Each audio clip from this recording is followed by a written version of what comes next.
নমস্কার, আপনারা দেখছেন এখন দাসপুর বার্তা। মানুষের জন্য মান্দারিয়া বুড়া পীর বাবার আস্তানায় ভক্তবৃন্দ ডুগডুগি কিংবা একতারা বাজিয়ে সুরেলা কণ্ঠে আল্লাহ মেঘ দে পানি দে, হে দয়াল সাগর পীর মুশকিল আসান করো, দয়াল মানিক পীর গান শুনিয়ে ভিক্ষেজীবী পীর বাবার দূত হিন্দু মুসলিম সকল মানুষের দ্বারে দ্বারে পৌঁছে বিবিধ রোগ ব্যাধি মনস্তাপ উপশমে ওষুধি নিদান দিতেন।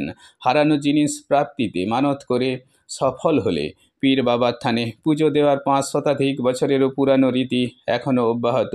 এরূপ একটি স্থান ঘাটাল মহকুমার মান্দারিয়া বুড়া পীর বাবার আস্তানা। এর ভক্তবৃন্দের উদ্যোগে 10ই এপ্রিল বৃহস্পতিবার হয়েছে স্বেচ্ছায় মহতি রক্তদান শিবির। রক্ত আমার রক্ত তোমার, ব্যবধান নেই যাতে, রক্ত দিয়ে জীবন বাঁচে, কি আসে যায় তাতে। রক্তদান জীবন দান, রহিমের রক্তেও বাঁচে রামের প্রাণ।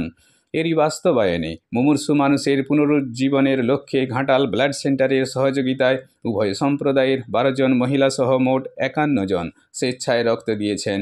এই মহতি কর্মযজ্ঞে এলাকাবাসীদের সাথে আরও সাক্ষী ছিলেন ঘাটাল মহকুমা শাসক সুমন বিশ্বাস, ঘাটাল পঞ্চায়েত সমিতির জনস্বাস্থ্য কর্মাধ্যক্ষ পঞ্চানন মণ্ডল, পূর্ত কর্মাধ্যক্ষ হাবিবুর রহমান, পীর দরগার সেবায়িত মুজিব আলী খান, কমিটির সভাপতি রফিক মল্লিক সহ আরও অনেকে।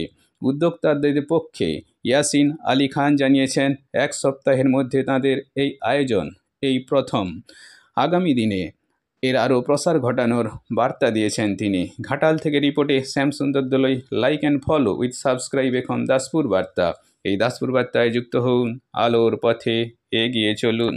সবচেয়ে বড় বিষয় যে গরমের সময় রক্তের সংকট সবসময় হয়ে যায় ঘাটালে, তো তার জন্য এই যে এদের যে কমিটি যে রক্তদান শিবির করছে ওদের কমিটিকে অশেষ ধন্যবাদ। যত মানুষ এই গরমে রক্ত দিতে আসবে ততই ভালো। আমরাও চাইছি, আমার এসডিও সাহেব আছে সামনে, বলার কিছু নেই, পঞ্চানন বাবু আছে। এসডিও সাহেবের ঘাটালে এমন কোনো জায়গা নেই যে এসডিও সাহেব রক্তের ক্যাম্প করে।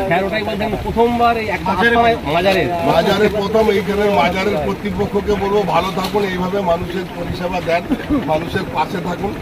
তার সাথে সাথে আমাদের এসডিও সাহেব এদের কমিটির ডাকে সাড়া দিয়েছে।